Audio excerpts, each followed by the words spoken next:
9 core temperament traits. Activity, rhythmic, and approach or withdrawal. So these are things to look at when you're working with the individual. What is their temperament like? Their temperament from the perspective of a behavioral ideology. Are they stemming all day long?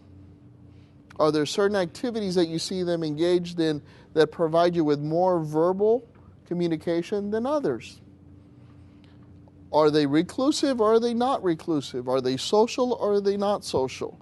And if they are to both, which environments are they and what are the contexts within those environments? Adaptability. How many of you guys know children with autism that like their schedule changed? They don't. I like my schedule perfect. A lot of times you will hear families that say, no, we can't change the schedule. Because if you change the schedule, they're going to have a tantrum. So I asked Mom and Dad, well, can you tell me when it's going to rain next? No.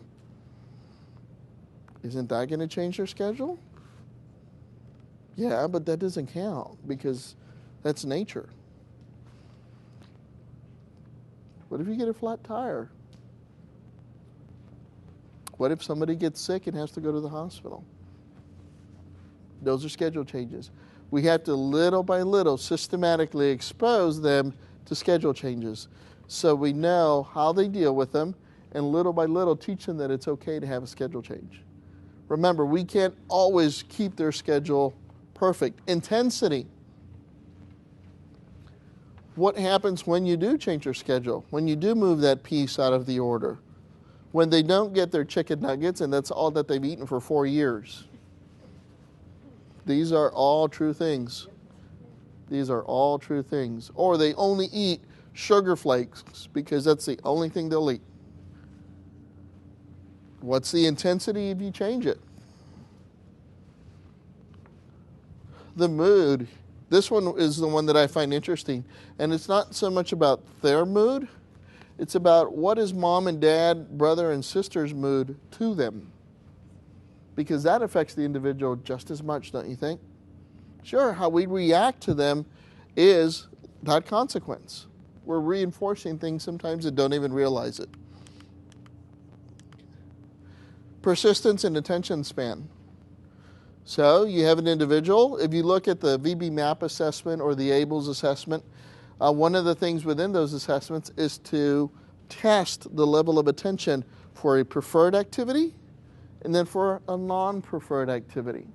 How many of you guys love to go to work every single day and would go to work on Saturday and Sunday and work a 7-day work week every week? Most of us need a break, right? Absolutely. So when it comes to attention span, they're going to need a break too. Ask yourself, how much are we pushing them and for how long? What is the duration of time that they can withstand? Now, if they say, you know what, we go to therapy and therapy is an hour and they're done, no more, we can't do an hour and 5 minutes. Well, the goal is we need to increase that duration because we want them to be able to sit in church, and if church goes 15 minutes over, are you going to leave right at the hour because that's what they want? Or are they going to learn to be adaptable to that additional 15? Those are the types of scenarios in the real world that we need to be prepared for. Distractibility. Not all children with autism or adults are reclusive. Some are actually very socially interactive. However, when you put them in the workplace and working with the DARS Associate or the DARS agency, when we take individuals with autism into the workplace and we're teaching workforce individuals how to work with them, we find sometimes that they get distracted. It's like, ooh, wow, look, there's a big bird out there. Look at everybody, the people turn around, they're like, there is? Wow, it's easy to distract and easy to pull away. What's the threshold?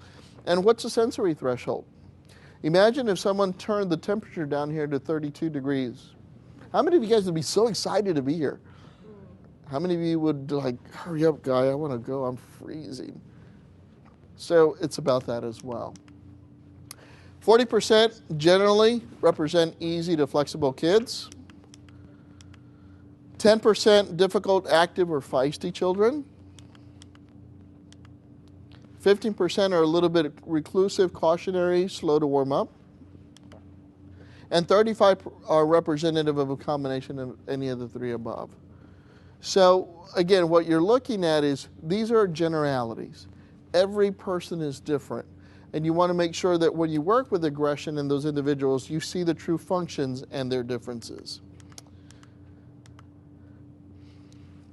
Teach them to communicate, know how to set limits, and remember, you set behaviorally the example for them. A lot of families, this was the funniest one.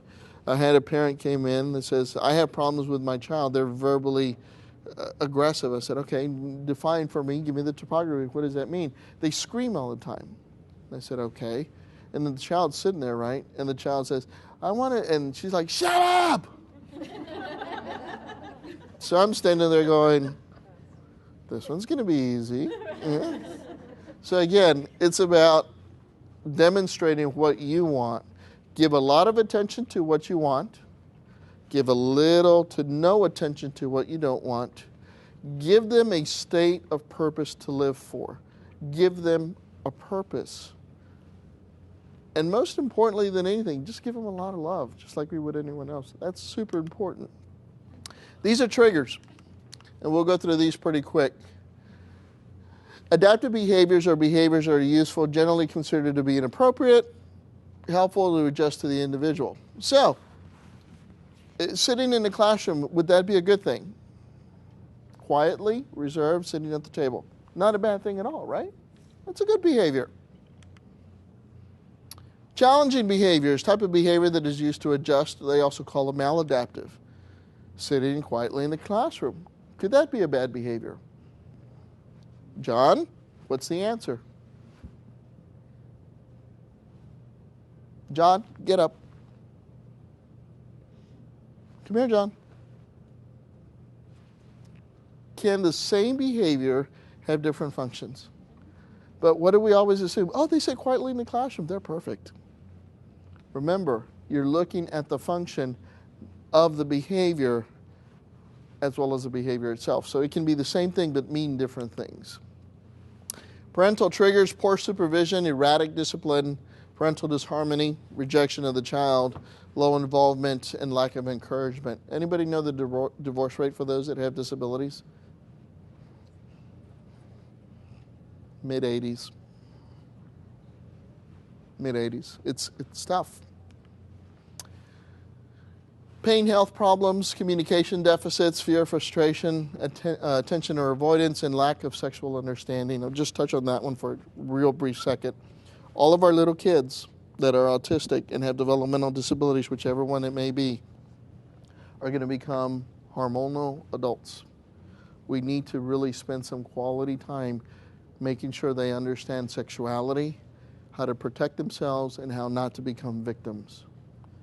Think about that as you're working with your staff, with your districts, with your schools, with your clients, because this is critical. This is going to hit a pinnacle point in the next few years when we have tons of teenagers running around with autism that have had no or very little sexual education. Guess what? They have babies too. They can get diseases as well. They can harm others just as well as be harmed. So keep that in mind, please. Thank you for your time today. You guys have a great afternoon.